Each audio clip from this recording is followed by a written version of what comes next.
नमस्कार, आप देख रहे हैं Krishi Jagran agri news bulletin powered by FTB organic. मैं हूं आपके साथ अश्विनी वानखड़े। आइए नजर डालते हैं इस वक्त की बड़ी खबरों पर। संकट की इस घड़ी में किसानों को मुश्किलों का सामना न करना पड़े, इसके लिए HCL कंपनी ने बड़ा कदम उठाया है।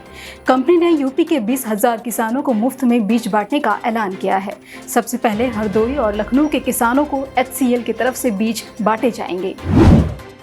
CSC एग्रीकल्चर प्लेटफॉर्म हाल ही में CSC फेसबुक पेज पर लॉन्च किया गया, जिसमें speaker doctor Dinesh Tyagi, managing director CSC SPV, Sanjay Kumar Rakesh, chief executive officer CSC SPV और Krishi Jagran and agriculture world के editor in chief MC Dominic शामिल थे।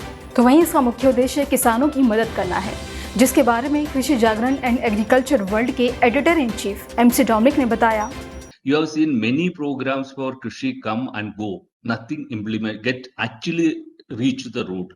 And your essence is to go into the farmers, go into the rural. And I should say the whole India will be extremely happy to know that a new platform has come for them to help them.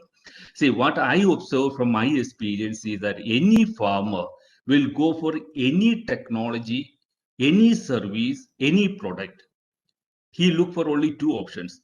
Money may not be that matter to him. He look for two options. Whether it can reduce the cost of his production. If he can reduce the cost of production, he will be the happiest to go for it. And the second, what he looks at, can it earn me a little extra money? If these two things we can take care of, then the farmer will be the happiest.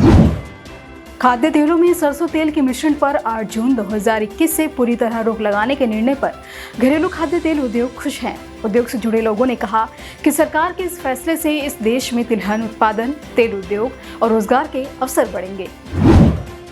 पिछले एक दशक से भारत के किसान औषधीय पौधा कोंच की व्यावसायिक खेती कर मोटा मुनाफा कमा रहे हैं।